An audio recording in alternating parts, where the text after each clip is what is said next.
Let's continue looking at the basic structure of a Java program. So in part 1 we wrote a very exciting program that does absolutely nothing. We get this error message, no main methods, applets, or midlets found in this file. Okay, and that's true. The program so far it doesn't do anything. It's just a shell of a program, right? What we have written so far is the word public, then the word class, and then the name that we've given it, my first program. Now public means that this program is visible to other programs. It's available to be accessed by other classes that are out there interacting with your class. And so just as you suspected, we can say private. Our options are public and private. And there are some other options we'll talk about later on. But with this class, we want to make it public. And the default actually is to make it public. The default on these classes is to make it public. And so actually, if I leave off this word public and just say class, my first program, the program still compiles fine. It doesn't get any errors because it's just assuming you want it to be public if you didn't say anything. And other languages do it more that way, but convention a lot of time in Java is to say public. Okay, so we say public, and then the class is just saying, what is this? Well, this is one class. And the way that, I planned on talking about this a little bit later, but let's go ahead and talk about it now. The way that Java is set up is that we create a class here, and that's one entity. And then there's another class here, and another class here, and we create a bunch of different classes. And all of these classes are going to work together to form what we would call the pepperoni pizza. No, I don't know why. That's just what it looked like to me. What we're going to form is the program. So we're going to put a bunch of different classes together that are going to form a program. So when we talk about a program, that's a bunch of different classes interacting together. It can have just one class, but most of the time we'll have more than one class. Okay, does that make sense?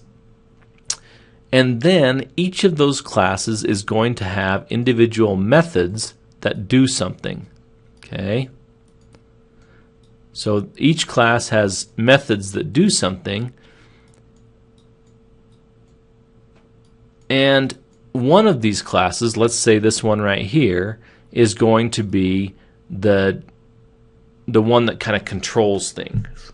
We can't just have every class doing their own thing. We need one that's kind of saying, okay, now it's your turn. Now you do this. Now you do that.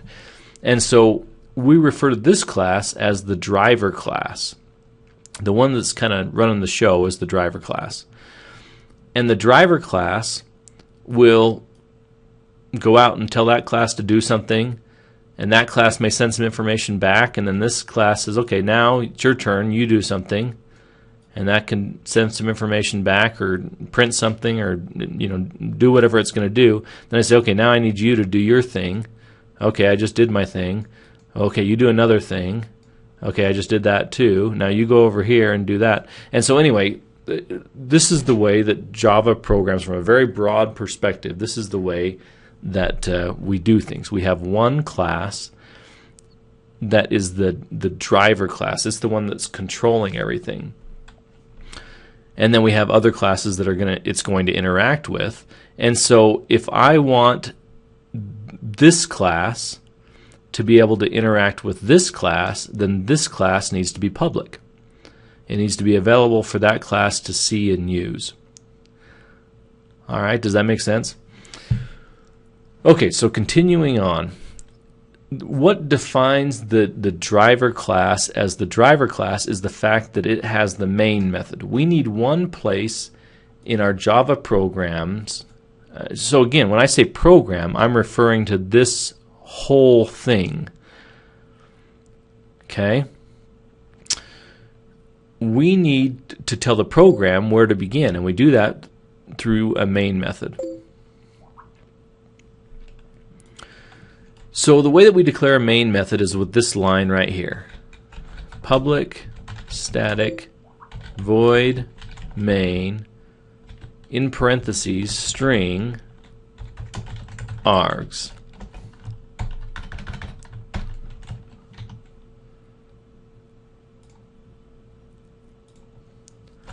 Now, we already know what public means.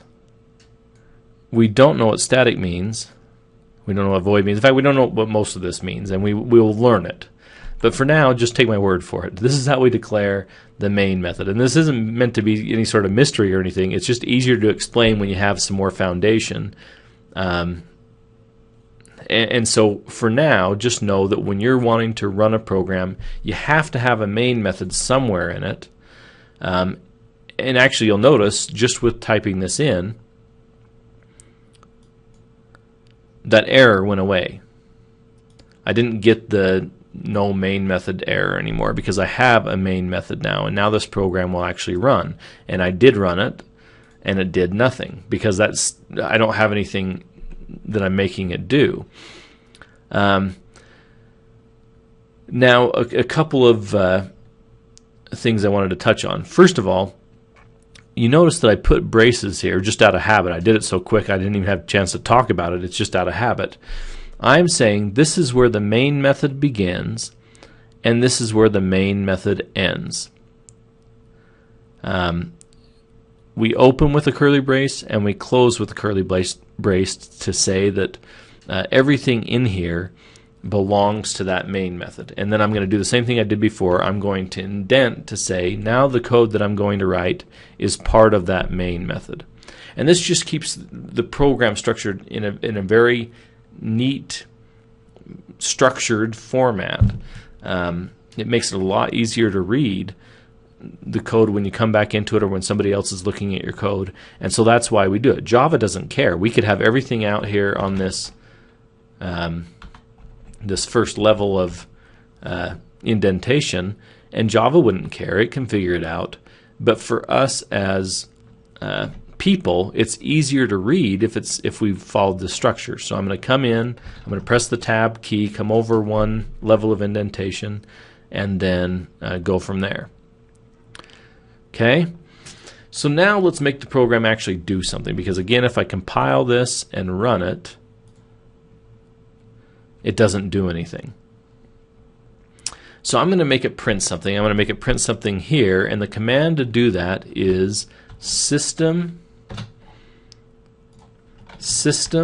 with a capital S. And again, case matters. If I type this in with a lowercase s, I'm going to get an error. .out.println. Println is the print line command. And then in the parentheses goes what I'm going to print. Okay, so the traditional thing for computer people to do when they first write their first program is to write hello world. Okay, but I don't want you to do that. I want you to, because I'm arrogant, I want you to write hello Spencer. That's my name, Spencer. Okay, hello Spencer. No, I'm just kidding. You can type hello world. Okay, so hello world. And then, in order to tell Java to execute this line, if I try and run this as is, I'm going to get an error that says I expected a semicolon.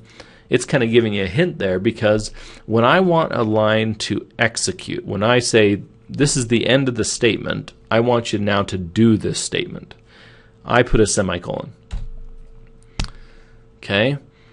It's an end-of-line terminator in Java that we need to have, the semicolon at the end of the line to tell it that's the end. Well, why didn't we put a semicolon at the end of this line? Wasn't that doing something? Well, there's a difference between containing something and doing something. We're setting up the class to contain all this code. We're setting up the main method to contain this code, but the main method declaration isn't doing anything, right? We need to have this, in this case, we need to have the the semicolon because this line is doing something. We want it to actually print something, and we want to do it right then when we get to that end of line terminator. So this is like the do it now sign. Okay. Now, if we compile this program and then run it, then lo and behold, to the little console window here, it prints the words "Hello World." Well, that's good. That's what we wanted it to do. So just a couple of other things. This is a very basic program, but it's a program. This program's doing something. It only has one class, and it only has one method, the main method. But nevertheless, this is a program. Now, just back to the printing thing, and maybe I'll just touch on a couple of errors that are possible. One error that I see quite a bit is that people initially type system with a lowercase s, and that will say that package system does not exist. I have no idea what you're talking about. Again, Java is case sensitive. Okay, so it needs to be system with a capital S. Missing the semicolon is a very common thing. So that'll give you an error. If you miss and it just says semicolon expected, so that one, kind of helps. This one it's saying a closing parenthesis was expected. So depending on what we miss, it'll give us different errors. If I take out these quotation marks on hello world, I'll get an interesting error. And it says cannot find symbol. I have no idea what the word hello means. Well, that's true. Hello is not a Java command. It's not like public or class or even my first program. Based on the context, it knows what my first program is supposed to be. It's supposed to be the program name. It knows what main is. It knows what string is. It knows what args is. It knows what system.out.println is. I hesitated there because, well, we'll talk about it soon enough. And so I need to tell it, just print this word, literally. And so I'm going to enclose that in quotation marks. And now the program runs fine, and I get the printout that I was looking for.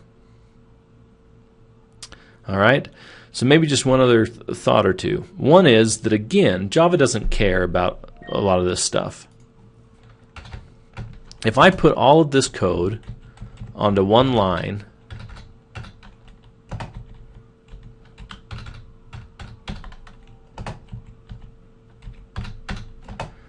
okay, so all of that code now is on one line, and I run this program, it'll run just fine. Java has no problem with that. So why do we do all this stuff that I was doing? Why are we spacing and indenting and all of that stuff? Well, again, it's for our own benefit.